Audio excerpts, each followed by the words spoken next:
ฝึกธรรมะปฏิบัติในชีวิตประจำวันแยกจิตออกจากเข่งแห่งโซเชียลดูแลจิตตัวเองมากกว่ายอดกดไลค์เจ๋งที่ถูกใจให้ความสำคัญกับความสัมพันธ์ในโลกออฟไลน์นั้นไม่หวั่นไหวชีวิตจริงของคนคือลมหายใจรวมร่างกายและผู้คนรอบๆตัวกำหนดขอบเขตการใช้การงานและฝึกการงดเล่นโซเชียลมั่วเพื่อลดการพึ่งพาภายนอกตัวฝึกฝนความอดทนทั่วและปล่อยวางขอถวายความนอบน้อมแด่พระรัตนตรัยมีพระพุทธเจ้าเป็นต้นขอถวายความเคารพพระมหาเถระพระเถรานุเถระเจ้าคณะพระสังฆาธิการทั่วโลกมีพระเดชพระคุณพระธรรมเสนาบดีเจ้าคณะภาค7วัดพระธาตุดอยสุเทพเป็นต้นและขออำนวยพรแด่ท่านผู้ฟังท่านผู้ชมสาธุชนพุทธบริษัททั้งหลายวันนี้รายการพระไตรปิฎกลอยฟ้าก็ลอยมาจากวัดพระธาตุดอยสุเทพผ่านทาง Facebook ไลฟ์สวัยเทพบุญสู่สถานีวิทยุ5แห่งคือสถานีวิทยุพระพุทธศาสนาแห่งชาติและจริยธรรมวัดพระธาตุดอยสุเทพระบบ FM 96 เมกะเฮิรตซ์มีพ่อครูวันร่มนามวงพรหมเป็นผู้อำนวยการอาจารย์พระมหาประสิทธิ์ประสาธิโกเป็นหัวหน้าสถานีและอาตมาภาพพระครูวริยัตยานุศาสตร์เป็นผู้บรรยายเป็นประจำทุกวันเวลา 23 นาฬิกา 5 ทุ่มตรงถึง 24 นาฬิกาหรือเที่ยงคืน2 สถานีวิทยุเพื่อการศึกษาพระพุทธศาสนาและวัฒนธรรม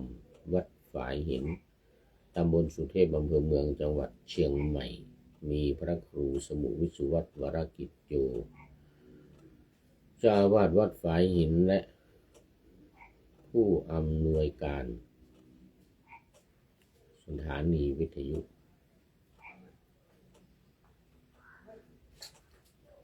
นำออกอากาศเวลา 8-9 นาฬิกาวันจันทร์ถึงวันศุกร์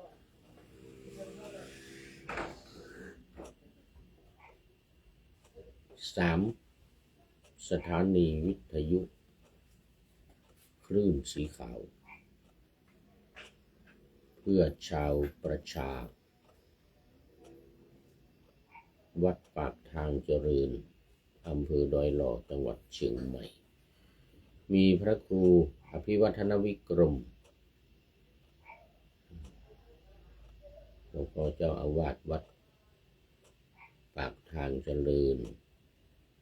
รองเจ้าคณะอำเภอดอยหล่อจังหวัดเชียงใหม่เป็นผู้อำนวยการนำออกอากาศเวลา 8-9 นาฬิกาวันจันทร์ถึงวันศุกร์ เหมือนเดียวกันกับวัดฝายหิน4 สถานีวิทยุชุมชนคณะสงฆ์อำเภอฝางจังหวัดเชียงใหม่มีพระเดชพระคุณหลวงพ่อพระครูสุจิตานุรักษ์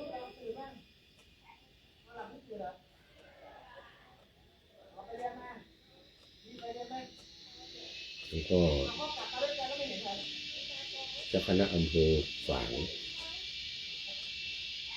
วัดพระพุทธบาทอุดมเป็นผู้อำนวยการและหมอการเวลาเดียวกัน8 ถึง 9 นาฬิกาวันจันทร์ถึงวันศุกร์และสุดท้ายสถานีวิทยุมจร.วิทยาลัยสงฆ์นครลำปางมีอาจารย์จีรศักดิ์บรรรำเป็นผู้อำนวยการนำออกอากาศเวลาเดียวกันอีกคือ8 ถึง 9 นาฬิกาวันจันทร์ถึงวันศุกร์4 สถานีหลังนี้เหมือนเดียวกันตั้งแต่วัดฝายหินวัดปากทางเจริญวัดพระพุทธบาทอุดมหรือน้ำบ่อสาวาและวิทยาลัยสงฆ์นครลำปาง8 ถึง 9 นาฬิกาวันจันทร์และวันศุกร์ต้องขอโมทนากับท่านผู้อำนวยการทั้ง4 สถานีไว้ณที่นี้เป็นอย่างยิ่งสำหรับวันนี้ก็เข้ามาสู่เนื้อหาสาระกันเลยสำหรับFC ทั้งหลายนั่นก็คงจะไม่ค่อยมีนะเพราะว่าช่วงนี้เป็นเวลาช่วงเวลารถติด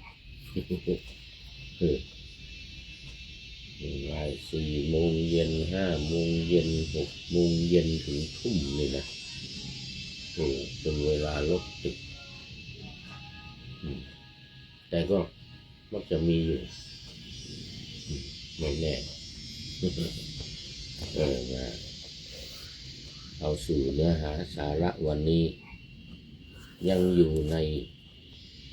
สังฆเพทขันธกะวรรณนา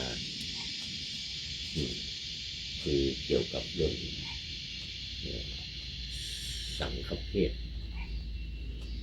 การทำสังฆเพศอรรถกถาพระวินัยพระสุตตันตปิฎกเล่มที่ 25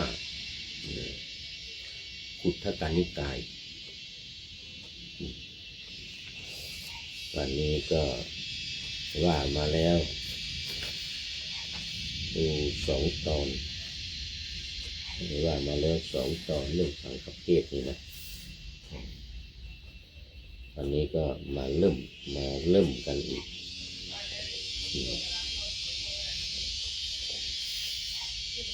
บทว่านานุภวันติมีความว่า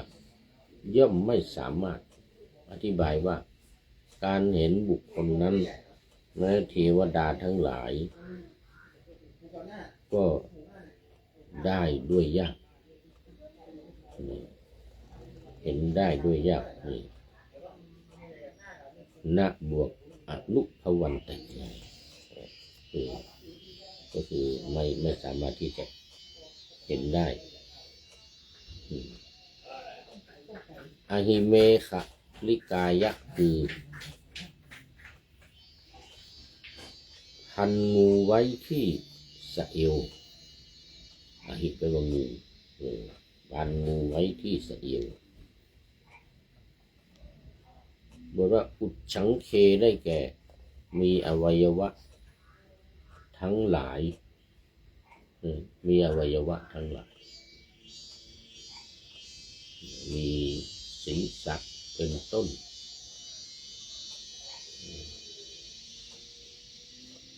ข้งแขนขาหูตาโอ้ตอนนี้ขอต้อนรับคุณโยมชัยสุนทรโอ้นี่ต่างประเทศมาก่อนเลยวันนี้ อ้าวยังอยู่นะยังอยู่ในอาทิกัลยาโนเป็นผู้มีความงามในเบื้องต้นเพราะว่าก็เริ่มมาได้แค่นาที10 นาทีกว่านี่จากสาธารณรัฐประชาธิปไตยประชาชนลาวนะหรือว่าตามประเทศก็บอกว่าสาธารณรัฐประชาธิปไตยประชาชนลาวเอาเสียงแบบทางประเทศลาวเนี่ยประชาชนลาวนี่ อันนี้โน่นนี่กิวคำม่วนโน่นนี่โอ้ไกลออกไปจากเวียงจันทร์อีกเป็น400 กิโลเลยโอ้โหไกลจากเวียงจันทร์ไปอีก400 กิโลโอ้มุทนาเป็นอย่างนี้เป็นอาทิกัลยาโนแล้วก็ตามมาด้วยคุณโยมเปรมใจบัวใสโอนี่สันป่าตองเป็นอาทิกัลยาณีมีความงามในเบื้องต้นเหมือนกันนี่นะตามกันมาติดจากสันป่าตองโอ้ต้องขออนุโมทนาโหวันนี้ตอนเช้าโอ้ตอนเพลนตอนเพลนโยมเปรมใจก็โอ้มาถวายสังฆทานที่วัดพระธาตุดอยสุเทพพร้อมกับเดี๋ยวก่อนมีไหนนั่นมีหลายท่านโยมสบายทองสบายทิพย์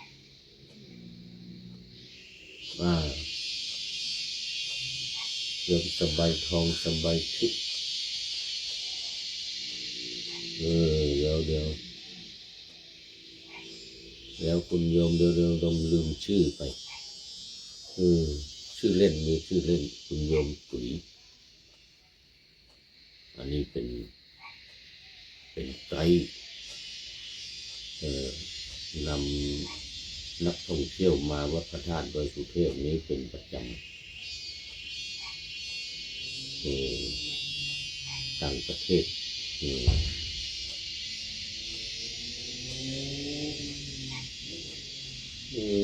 เดี๋ยวชื่อไหนโอ้นี่นี่โมทนาคุณโยมพระนิดาแก้วโยมพระนิดาแก้วสาวแก้วชาวหรือสาวนี่นะแก้วสาวคุณโยมสบายทองเพชรสำลีแล้วก็คุณโยมสบายทิพย์บุญมีโอ้ตอนเพลนมาฉันเพลนเสร็จก็เดินตอนแรกว่าจะมาตอนเช้าฉันเพลนเสร็จพอดีฉันเพลนเสร็จพอดีโอ้โมทนาเป็นอย่างยิ่งแล้วก็นี่คุยกันสนุกสมัยหนุ่มนานในกาเลมาแล้วเป็น FC ตัวจริง FC เก่าแก่นานในกาเลมาแล้ว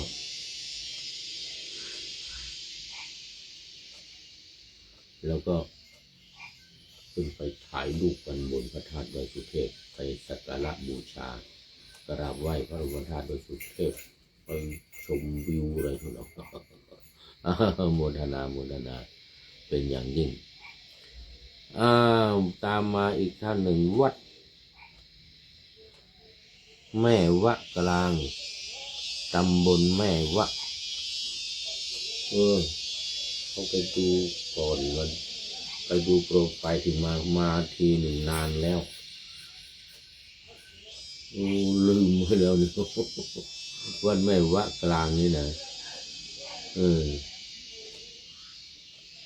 ตำบลแม่วะนี่นะอ้าว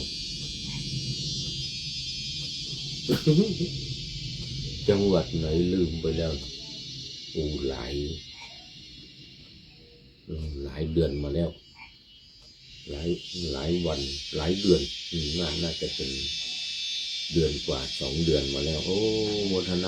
าเป็นอย่างยิ่งกราบขอบคุณมากครับผมวัดแม่วะกลางนี่นะรู้สึกว่าจะทางจังหวัดลำปางไม่แน่ใจละไม่แน่ใจขอบคุณมากนี่ก็ยังเป็นอาทิกัลยาโนเหมือนกันอาทิกัลยาณังมีความงามในเบื้องต้นอยู่ใน7 ศีลมีความงามในเบื้องต้นใน7 ศีลขอบคุณและอนุโมทนาอีกท่านหนึ่งวัดแม่วะกลางตำบลแม่วะอำเภอจังหวัดนึกไม่ออกถ้าไม่ลำปางก็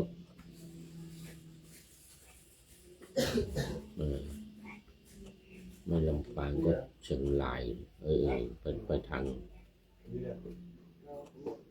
เชียงรายพะเยาไม่เป็นไรเดี๋ยวเข้าไปดูใหม่นี่นะมันนานมาละน่าจะสักเดือนมาละเดือน 2 เดือนน่าจะสักเดือน 2 เดือนขอบคุณมากเอานี่มา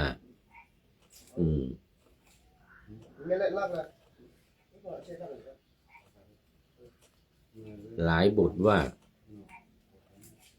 ยังตุโมกลิสติมีความว่าเขาจะกระทำซึ่งกรรมใดนี่ในบรรดา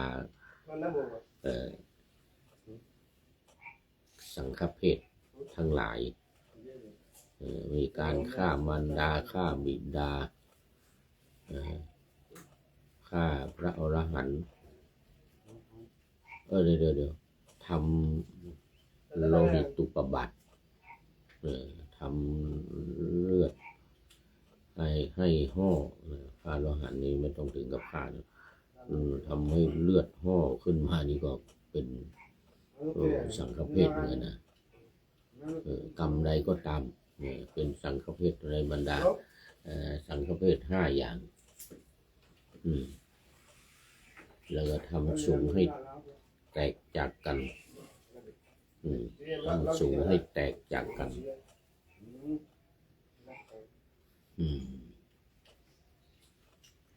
บรรดาอนันตริยกรรมขอไปพูดผิดไปอนันตริยกรรมอนันตริยกรรมไม่ใช่สังฆเพศ5 อย่างสังฆเพศนี้เป็นหนึ่งในอนันตริยกรรมเหมือนกับพระเทวทัตแยกคณะสงฆ์ออกไปทำสังฆกรรมเองจากพระพุทธเจ้าเลยทีเดียวเรียกสังฆกรรมกรรมอย่างใดอย่างหนึ่งในจำนวนสังฆกรรมในจำนวนอนันตริยกรรมกรรมหนักในจำนวนกรรมหนักคืออนันตริยกรรมในคำว่าเขลาสโกนี้มีความว่าเทวทัตอันพระผู้มีพระภาคตรัสว่าผู้กินน้ำลายเขลาสโกอย่างพระเทวทัตผู้กินน้ำลายนะเคยทำสังฆเพศเนี่ยนะเพราะคำอธิบายว่าปัจจัยที่เกิดขึ้นด้วยมิจฉาชีพ อันพระอริยะทั้งหลายพึงคายเสียเป็นเช่นกับน้ำลายโอ้พระเทวทัตนี้ย่อมกลืนกินซึ่งปัจจัยเห็นปานนั้นพระเทวทัตเนี่ยนะคือทำสังฆเพศเนี่ยทำลายสงฆ์ให้แตกจากกันคือไม่ร่วมสังฆกรรมกันไม่ร่วมสังฆกรรมกันหมู่สงฆ์ที่พระพุทธเจ้าทั้งหมดนี่แหละหมู่สงฆ์ทั้งหมดนี่แหละสังฆเพศทำสังฆเพศก็คือว่าไม่ร่วม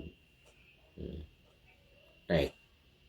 ทำสงฆ์ให้แตกจากกันที่เคยเป็นกลุ่มเป็นก้อนทำในพระพุทธศาสนาเป็นพระสงฆ์อยู่ด้วยกัน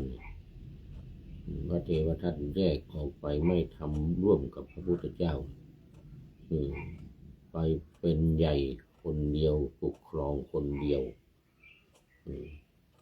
เคยเสนอพระพุทธเจ้าแล้วแต่พระพุทธเจ้าไม่ทรงเห็นด้วยเช่นคณะพระสงฆ์เราเนี่ยบวชมาแล้วต้องอยู่ป่าไม่ให้อยู่บ้านอย่างเงี้ยที่เป็นต้นนี่แหละอยู่ป่าเป็นวัดเวลากินนี่ก็ต้องกินอะไรเขาเรียกว่าเจต้องกินเจตลอดไม่กินเนื้อไม่กินปลาไม่กินอาหารพระพุทธองค์ไม่เอาด้วยไม่ทรงเห็นด้วยตายสิเกิดคนไม่มีคนเอาอาหารมาถวายไม่มีผักก็อดสิเพราะว่าเราเป็นพระเราต้องอาศัยคนอื่นเราไม่ได้ทำอาหารเองใครเอาอาหารอะไรมาถวายเราก็ต้องรับต้องฉันถ้าฉันเจอย่างเดียวเนี่ยตายเลยว่างั้นนะ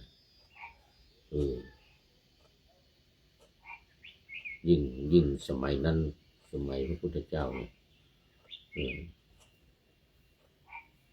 ถ้าเขาถวายแต่เอาอาหารพวกแกงปลาแกงเนื้อมาถวายทำยังไงในเรื่องของการฉันเนี่ยพระพุทธองค์จึงตรัสว่าถ้าเราไม่เห็นเขาฆ่าเพื่อนเราไม่เห็นว่าเขาฆ่าเนี่ยเพื่อที่จะถวายเราเนี่ยไม่เห็นไม่ได้ยินไม่รังเกียจ3 อย่างเลยคือไม่คิดว่าเขาทำอาหารเนี่ยฆ่าสัตว์เนี่ยมาเจาะจงมาถวายเราเนี่ยนะคือไม่อย่างนี้เรียกว่ารังเกียจไม่รังเกียจเราก็ไม่เห็นว่าเขาฆ่าเพื่อเราไม่ได้ยินเสียงเขาฆ่าเพื่อที่จะถวายเราอย่างนี้นะอันนี้ไม่เป็นไรซึ่งเขาไปซื้อมาตามร้านอาหารไปซื้อเนื้อมาที่เขาฆ่าแล้วไปซื้อปลาอะไรที่มันตายแล้วอะไรอย่างเงี้ยนะอันนี้ไม่เป็นไร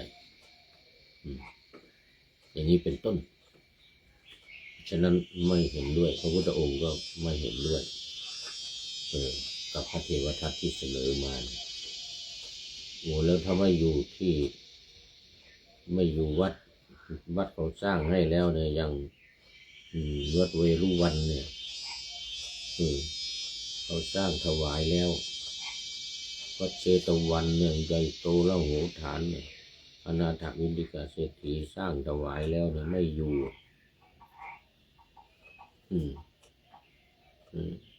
บังคับเลยให้อยู่แต่ป่าไม่ให้อยู่วัดไม่ให้อยู่บ้านไม่ให้อยู่ที่มุงที่บังไหนอยู่ป่าอย่างเดียวนี่ฝนตกโอ้โหตายเลยทีนี้เปียกหมดเลยยกเว้นใครที่จะตั้งใจเอาเองแบบไม่บังคับนั้นว่าไม่เป็นไรไม่บังคับอย่างพระมหากัสสปะพระมหากัสสปะนี่อธิษฐานชอบอยู่ป่าเป็นวัดยกเว้นบางครั้งที่มาในวัดหรือมีงานหรือมีอะไรจำเป็นก็ค้างที่วัดแต่มีเจตนาในการที่ว่าจะไม่อยู่บ้านไม่อยู่วัดไม่อยู่ที่มุงที่บังแต่แม้ในองค์ของธุดงค์มันก็ยังมีอยู่ข้อหนึ่งนะถือธุดงค์นอนในที่เขาจัดให้นี่มีอยู่ข้อหนึ่งนะเขาไม่รู้ว่าเขาจะจัดให้ที่ไหนก็ต้องนอนที่นั้นนี่มีอยู่ข้อหนึ่งในบรรดา13 ข้อนี่นะ องค์ของธุดงค์เนี่ยนะมันมีอยู่ข้อหนึ่งว่านอนในที่เขาจัดให้อันนี้ได้ไม่รู้ว่าเขาจะจัดตรงไหนให้ก็นอนในที่นั้นอาจจะเป็นใต้ต้นไม้หรืออาจจะเป็นในวัดหรือในที่ใดที่หนึ่งนะแต่ก็คืนเดียวนะคืนเดียวนะไม่ใช่ว่าอยู่ตลอดอยู่ในที่เขาจัดให้ตลอดไม่ใช่นะสาธุสาธุ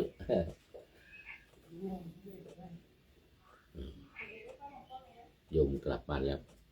มาทำงานที่วัดขายของ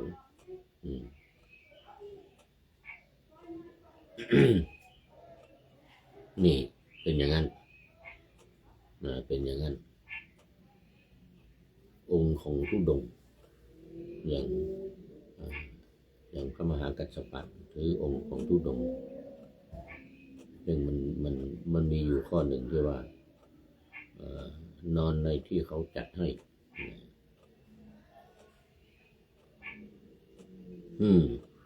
นี่พูดถึงอะไรเมื่อกี้นี้พูดถึงพระเทวทัตพระเทวทัตกลืนกินซึ่งปัจจัยเห็นปานนั้นว่าไงนะเช่นกับน้ำลายของตัวเองกลืนกินน้ำลายของตัวเองเพราะว่าพระเทวทัตเนี่ยนอกจากว่าทำสังฆเพศแล้วเนี่ยแต่ก็มีฤทธิ์พระเทวทัตนี่มีฤทธิ์สามารถออกเหินเดินอากาศได้ก็เรียกว่าเป็นฤทธิ์ของปุถุชนทำเข้าฌานสมาบัติได้เนี่ยก็มีฤทธิ์ได้เพราะพระเทวทัตนี่บำเพ็ญบารมีมามากชาติใดที่ไม่พบพระพุทธเจ้านี่ก็ทำดีมากปฏิบัติธรรมออกเหินเดินอากาศได้เข้าฌานสมาบัติได้การเข้าฌานได้การได้ฤทธิ์ออกเหินเดินอากาศนี้ไม่ใช่เฉพาะในพระพุทธศาสนานะมันมีมาก่อนแล้วพวกฤาษีชีไพรทั้งหลายที่บำเพ็ญฌานสมาบัติเนี่ยก็สามารถเข้าเหินเดินอากาศได้เหมือนกันพระเทวทัตนี่ก็เหมือนกันจำแรงแปลงกายงูนี่เอางูพันตัว เข้าไปหาพระเจ้าอาชาติศัตรูราชกุมารอาชาติศัตรูราชกุมารยังไม่เป็นกษัตริย์นะตอนนั้นยังไม่เป็นกษัตริย์โอ้แสดงฤทธิ์ให้เห็นเลยโอ้ราชกุมารโอ้เคารพนับถือเลยแล้วก็คนเป็นจำนวนมากที่ชอบในเรื่องของการแสดงฤทธิ์ซึ่งพระพุทธเจ้าทรงห้ามนะห้ามไม่ให้แสดงฤทธิ์เลยนะพระพวกนี้นะแต่ว่าเทวทัตเอา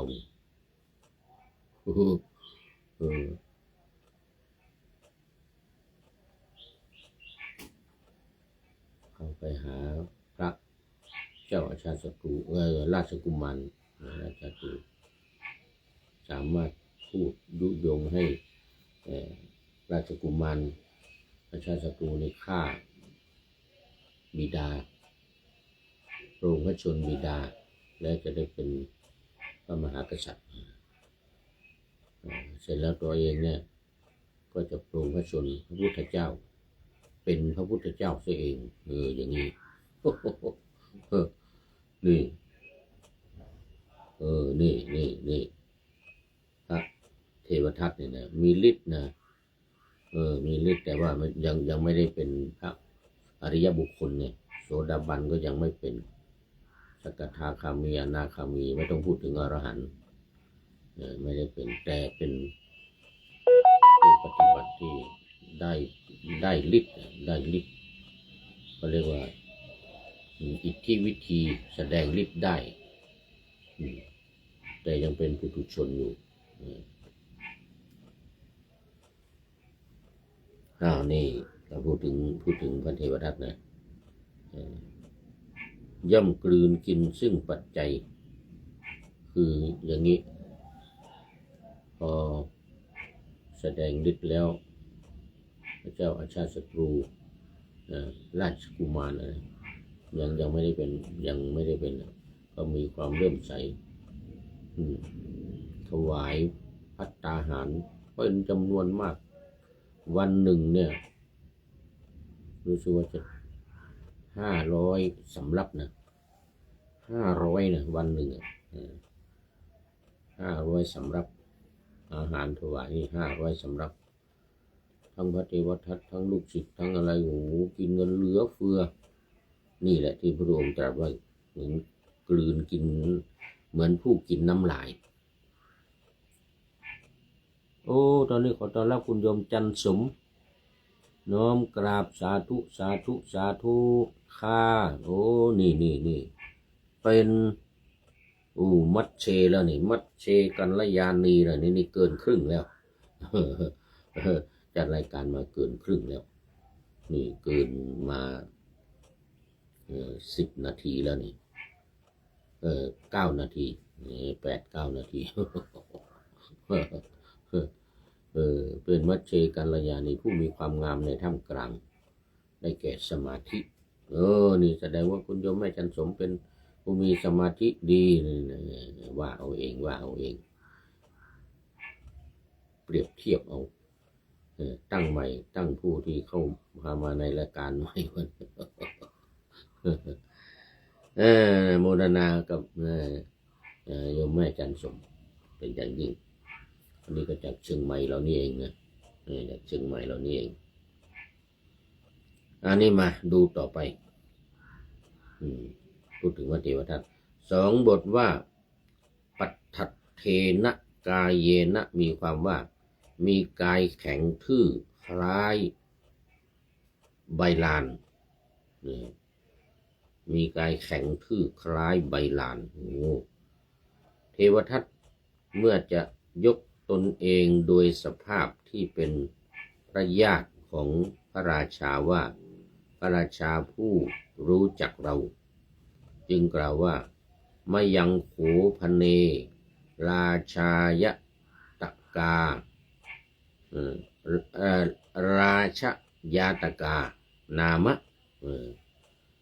เรานี่เป็นญาติของพระราชาเรานี่เป็นญาติของพระราชาเหมือนนะคือเข้าไปที่เล่าให้ฟังเมื่อกี้เนี่ย ที่เข้าไปหาราชกุมาร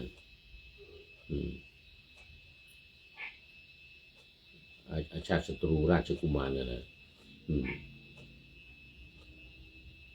ว่าเราเนี่ย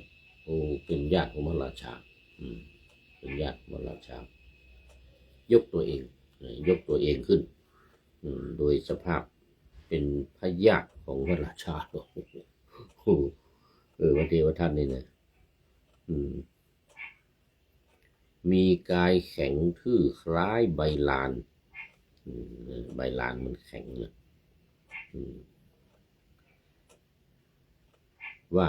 กล่าวว่าพระราชาเนี่ยทรงรู้จักเราหมายถึงว่าเรานี่เป็นพระญาติของพระราชาเนี่ยรู้จักเราก็คือพระเจ้าพิมพิสารผู้เป็นพระราชบิดาหรือพระราชาทั้งหลายเป็นผู้ที่รู้จักเราไปพูดให้ราชกุมารฟังพระราชกุมารอาชาติศัตรูราชกุมารยิ่งเห็นฤทธิ์ที่แสดงมาเนี่ยเหาะเหินเดินอากาศมาเนี่ยนะแล้วก็เอางูพันตัวมาเนี่ยนะเอางูพันคอมาเลยมีฤทธิ์มากเชื่อเลยพูดอะไรก็เชื่อหมดเลยว่าเราเนี่ยเป็นที่รู้จักของพระราชาทั้งหลายยาตกาเลยเนี่ยมายังโขพเนราชยาตกานามะ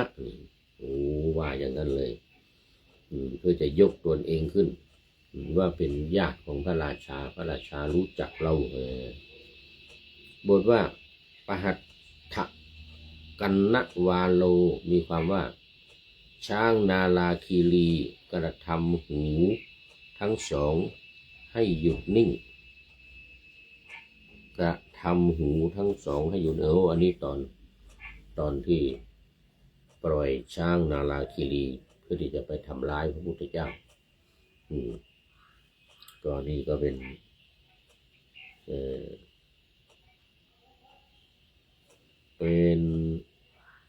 พระเทวทัตเอง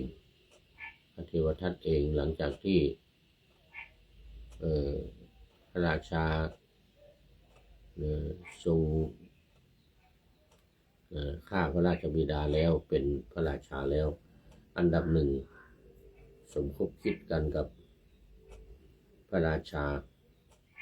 นี่นะให้นายขมังธนู16 คนหลังจากนั้นเข้าไป16 คนเข้าไปก็บวชหมดเป็นพระโสดาบันหมดเอาไปได้ฟังเทศ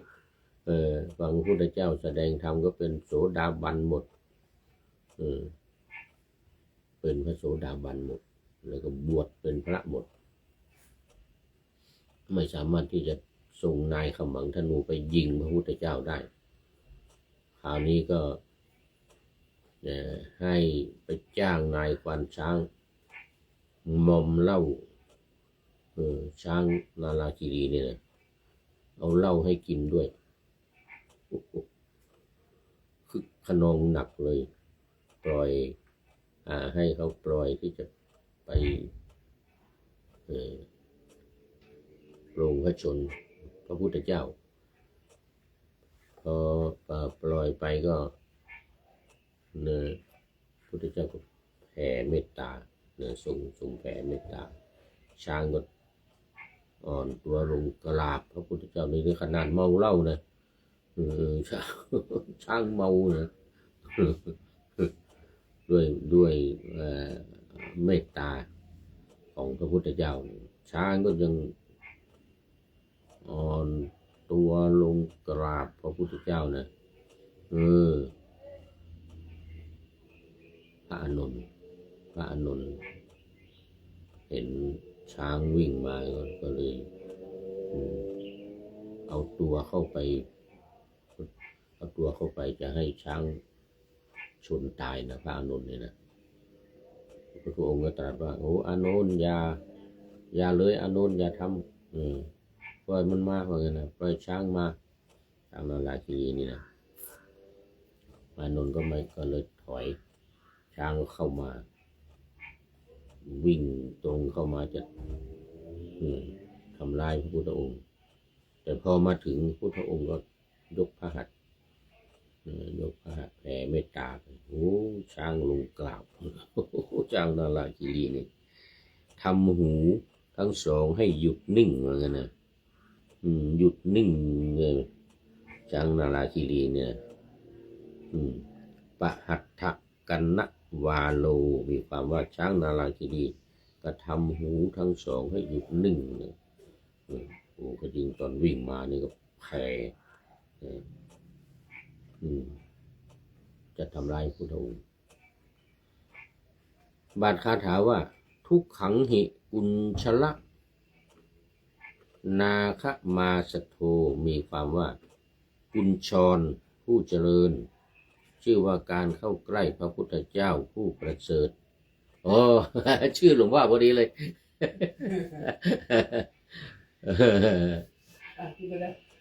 อ๋อครับก็เดี๋ยวตามไปครับเดี๋ยวตามไปเดี๋ยวจัดรายการนี้เสร็จไปจบพอดี1 รายการครับโอ้มาถึงชื่อหลวงพ่อพอดีเลยหลวงพ่อประเสริฐพระครูบาดีกาประเสริฐ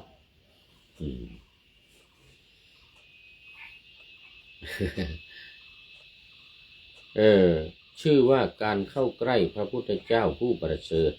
ผู้ไม่ยินดีด้วยจิตคิดฆ่าเป็นทุกข์ว่างั้นนะนี่ว่าทุกขังหิกุญชละ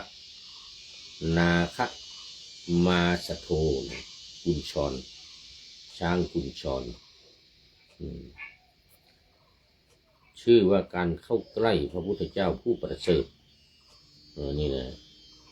เข้าใกล้พระพุทธเจ้าผู้ประเสริฐผู้ไม่ยินดีด้วยจิตคิดที่จะฆ่าเนี่ยเป็นทุกข์โอ้แสดงว่าช้างที่จะเข้ามาทำลายพระพุทธเจ้านะครับไม่ใช่เข้ามาใกล้พระพุทธเจ้าเนี่ยพระพุทธเจ้าเป็นผู้ประเสริฐเนี่ยไม่ยินดีในการฆ่ามีจิตเมตตาอย่างเดียวแผ่เมตตาอย่างเดียวช้างนี่ก็เป็นทุกข์โอ้ยอมลงกราบเลยกราบพระพุทธเจ้าเลยช้างโอ้กุ้มหัวลง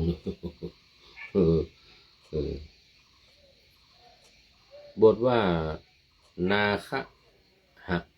ตัสสะมีความว่าสุคติของบุคคลผู้ฆ่าพระพุทธเจ้าผู้ประเสริฐย่อมไม่มีนาคหะตัสสะนี่นะผู้สุคติของบุคคลผู้ฆ่าพระพุทธเจ้าผู้ประเสริฐย่อมไม่มีคือจะไปทุกขติอย่างเดียวถ้าใครฆ่าพระพุทธเจ้าเลยนะหรือมีจิตคิดจะฆ่าหรือตั้งใจจะฆ่าจะทำเนี่ยอย่างเทวทัตเนี่ยไม่ไปสวรรค์แน่นอนมีแต่ไปจะทุกขติอย่างเดียวไม่มีสุขติไปดีไปสวรรค์ไปนิพพานไปอะไรไม่มีเพราะว่ามีจิตคิดที่จะฆ่าพระพุทธเจ้า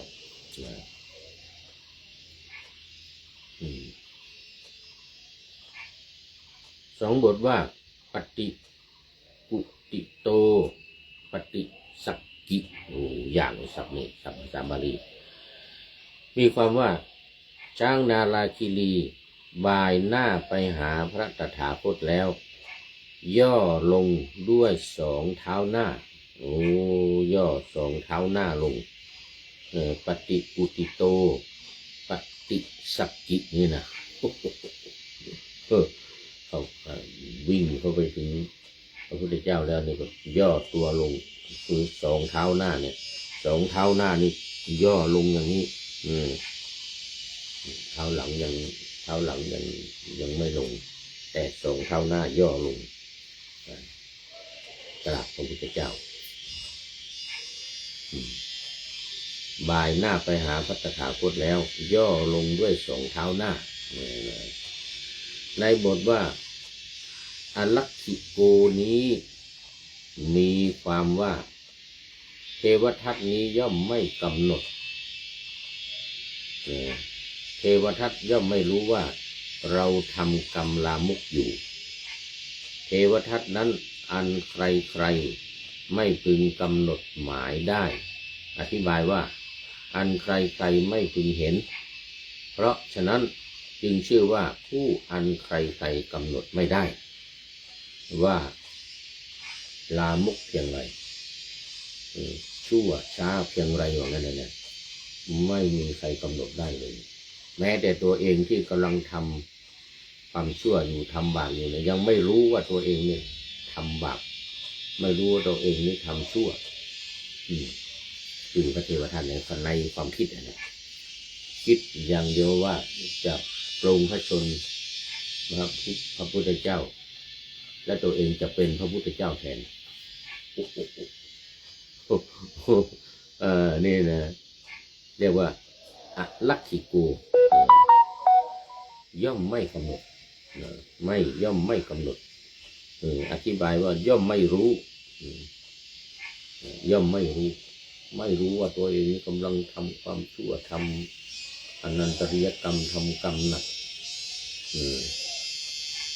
ทำกรรมหนักอันใครไม่พึงกำหนดหมายได้อลักขิโกเป็นผู้อันใครไม่สามารถที่จะกำหนดได้ว่าชั่วขนาดไหนทำความลามกกรรมที่ลามกขนาดไหนไม่มีใครกำหนดได้อธิบายว่าอันใครไม่พึงเห็นว่างั้นนะไม่มีใครเห็นว่าแต่กรรมที่ทำแล้วมันจะชั่วช้าลามกขนาดไหนลามกเพียงไรในบทว่าติกะโภชนังนี้มีความว่าโภชนะอันชน3 คนพึงบริโภคติกะโภชนังนี้มีความว่าโภชนะอันชน3 คนพึงบริโภคได้ก็หมายถึงว่ากินได้ถึง3 คนภาชนะอันเดียวเนี่ยที่ใส่อาหารเนี่ยใส่แล้วเนี่ยคนเดียวนี่กินนี่อิ่มแปร่แล้วต้องได้ถึง3 คนกินได้ถึง3 คนเรียกว่าติกะโภชนังคน3 คนพึงบริโภคอาหารนี้สมมติว่าตังปัญญาเปิดสามิมีความว่าเราจักอนุญาตติกะโภชนะนั้นแต่ในคณะโภชนะภิกษุต้องทำตามธรรมคณะโภชนะหมายถึงว่านั่งฉันกันเป็นกลุ่มเขาเรียกคณะโภชที่ในวินัยทรงห้ามว่าไม่ให้นั่งฉันกันเป็นกลุ่มเป็นหมู่ไม่ว่าจะ2 รูป 3 รูป 4 รูป 5 รูปแต่ทรงอนุญาตติกะโภชนะหมายถึงว่าโภชนะที่ฉันได้มันอยู่ในภาชนะอันเดียวแต่มันฉันได้3 รูปอันนี้ทรงอนุญาตแต่ไม่เหมือนกับว่าคณะโภชนะนี่หมายถึงไม่เหมือนกับว่านั่งรวมกันหลายรูปเนี่ยฉันของใครของมันก็ตามเนี่ยฉันของใครของมันแต่ว่ามันนั่งรวมกันเป็นวงเนี่ยเป็นกลุ่มอย่างเงี้ยนี่ห้ามแต่ในภาชนะอันเดียวแต่ว่ามันฉันได้3 รูป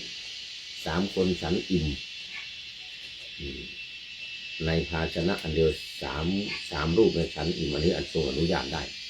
ในเรื่องของเขาเรียกว่าคณะโทษหรือปรัมประโทษปรัมประโทษเกิน1 รูปขึ้นไป2 รูป 3 รูป 4 รูป 5 รูปนั่งกันเป็นวง5 6 รูปเลยนะอย่างนี้ห้ามเขาเรียกปรัมประโทษคณะโทษชน3 คนฉันได้ในภาชนะเดียวอันนี้ทรงอนุญาตไม่มีอันนี้เป็นเรื่องของการกบฉัน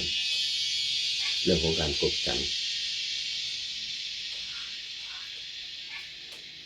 บทว่ากับปังได้แก่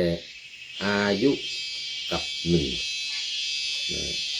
กัน1อายุกันละปะเนี่ยก็1 กับ ซึ่งกำหนดอายุ120 ปีหนึ่งกับหนึ่งกันนี่นะ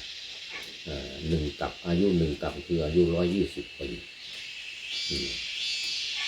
ถ้าไม่ถึง120ก็เรียกว่าไม่ถึงหนึ่งกับเรียกว่ากับปังบทว่าพรหมปุญญังได้แก่บุญอันประเสริฐที่สุดโอ้ตอนนี้ฝนตกมาแล้วเดี๋ยวจะต้องเอาเข้ามาใกล้หน่อยละโอ้พอดีเลยตอนนี้พระเดชพระคุณหลวงพ่อจุดที่สงึมลำเข้ามาฝนตกพอดีหลวงพ่อ นี่เสียงดังเข้ามาแล้วเสียงดังเข้ามาแล้วหลวงพ่อเป็นปริโยสานกัลยาโนหลวงพ่อเป็นผู้ที่มีความงามในที่สุดใน3 อย่างพระเดชพระคุณหลวงพ่อจุดที่สงึมลำจากจังหวัดบุรีรัมย์นี่บอกแล้วว่าคติ3 อย่างถ้าไม่เบื้องต้นก็ท่ามกลางไม่ท่ามกลางก็ที่สุดวันนี้มาที่สุดเลยเหลือเวลาอีก5 นาทีเป็นปริโยสานกัลยาโนกราบขอบพระคุณหลวงพ่อเป็นอย่างยิ่งมาพร้อมด้วยหัวใจใสๆนี่ไวยพรวันเกิดให้ผู้พูดด้วยกราบขอบคุณหลวงพ่อเป็นอย่างยิ่งแต่ขออภัยเสียงหลังคาดังนี่ก็ขออภัยอาจจะไม่ค่อยได้ยินเสียงผู้พูดนะฝนตกกันหลวงพ่อตอนนี้ฝนตกหนักเลยขออภัย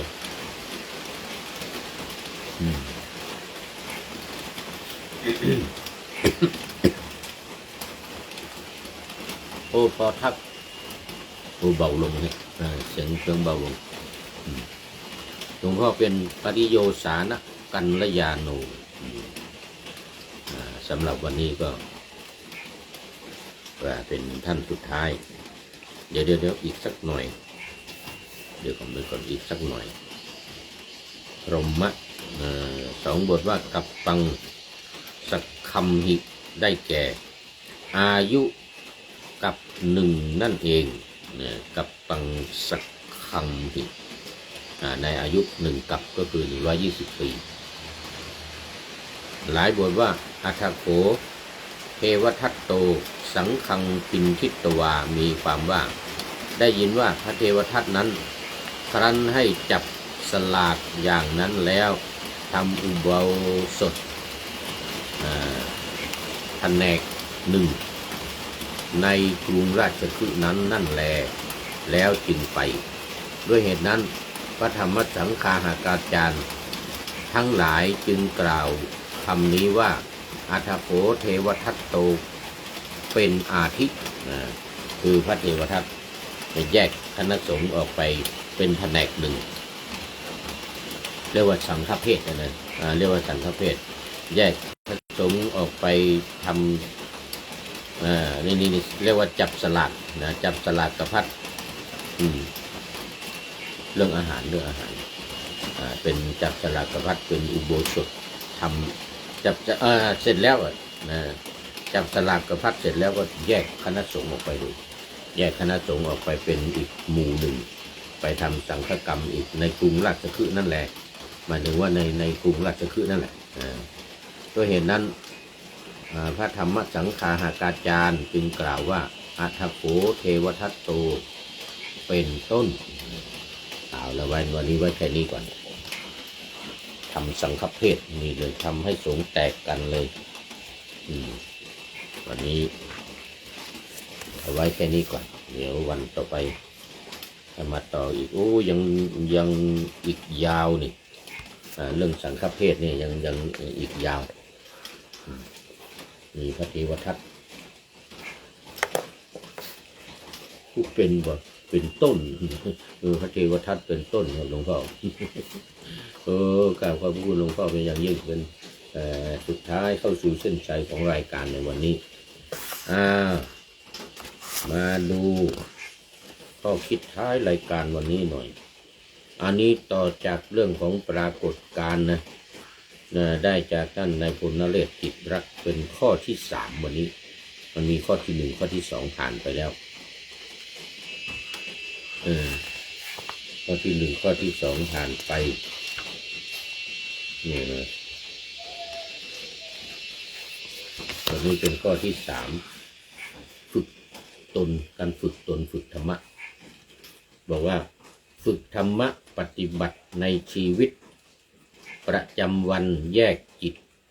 ออกจากเข่งแห่งโซเชียลดูแลจิตตัวเองมากกว่ายอดกดไลค์เจ๋งที่ถูกใจหมายถึงว่าเรื่องของการใช้มือถือการใช้โซเชียลต่างๆที่ว่ามาในวันก่อน2ข้อนะในข้อที่3ให้ความสำคัญกับความสัมพันธ์ในโลกออฟไลน์นั้นไม่หวั่นไหวชีวิตจริงของคนคือลมหายใจรวมร่างกายและผู้คนรอบๆตัวอันนี้คือให้ความสัมพันธ์แก่คนทั้งหลายรวมทั้งตัวเองรวมทั้งคนทั้งหลายด้วย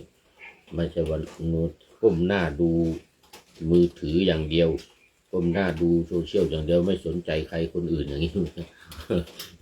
เพราะว่าสังคมปัจจุบันมันจะเป็นอย่างนั้นนะกำหนดขอบเขตการใช้การงานและฝึกการงดเล่นโซเชียลมั่วต้องให้รู้จักเวลาเพื่อลดการพึ่งพาภายนอกตัวฝึกฝนความอดทนทั่วและปล่อยวางไม่ยึดติดแต่เครื่องอำนวยความสะดวกอย่างเดียวแต่ว่าสนใจเพื่อนฝูงสนใจคนรอบข้างแล้วก็โดยเฉพาะการฝึกฝนความอดทนความขยันขันแข็งให้กับตัวเองความภาคเพียรพยายามในการปฏิบัติธรรมอย่างนี้เป็นต้นนะวันนี้ก็ขอบคุณท่านนายพลนเรศกิจลักษณ์ไว้เป็นอย่างยิ่งที่ได้ให้ข้อคิดมาต่อจากเมื่อวันก่อนเรื่องของการใช้ โซเชียลทั้งหลายมีคอมพิวเตอร์บ้างมือถือบ้างอะไรต่างๆเหล่านี้ ให้พอดีพองามให้พอสมควรไม่ไปยึดถือกับสิ่งเหล่านั้นจนเกินไปเป็นสิ่งภายนอกมันจะใช้ตัวเองพึ่งพาตัวเองโดยการฝึกฝนอบรมในการฝึกหัดปฏิบัติธรรมโมทนากับท่านนายพลนเรศจิตรักเป็นอย่างยิ่งวันนี้เป็น ขอนำพระไตรปิฎกลอยฟ้าไปจากผู้ฟังทั้งหลายในโลกล่าวันต่อไปจะได้จรย้อนกลับมาสู่สถานีใหม่ให้ท่านฟังอย่าลืมเปิดวิทยุหรือเครื่องรับโทรศัพท์โมบายคอมพิวเตอร์ผัง YouTube เฟซเพจไลน์ให้ดังๆเพื่อชมฟังรายการวันต่อไปเนี่ยคือจะใช้เครื่องมือถือใช้โทรศัพท์อะไรนั้นก็เป็นตามสมควรตามแก่เวลา ขอทุกท่านมีความสุขทุกคืนวันนำธรรมะประกอบการงานทั้งหลายเช่นขยันทำงานทางวาจากายใจขวนขวายกิจการงานนานาบำเพ็ญสาธารณประโยชน์เว้นสิ่งที่มีโทษโหดเยี่ยงสาประกอบแต่กรรมดีมีราคาแสวงหาเงินทองครองใจคุณเสียสละพลทรัพย์นับมากน้อยไม่ให้ล้านก็ให้ร้อยไม่ด้อยผลเอื้อคนรวยช่วยคนยากฝากคนจนให้ทุกคนเท่ากันมาตรฐานเดียว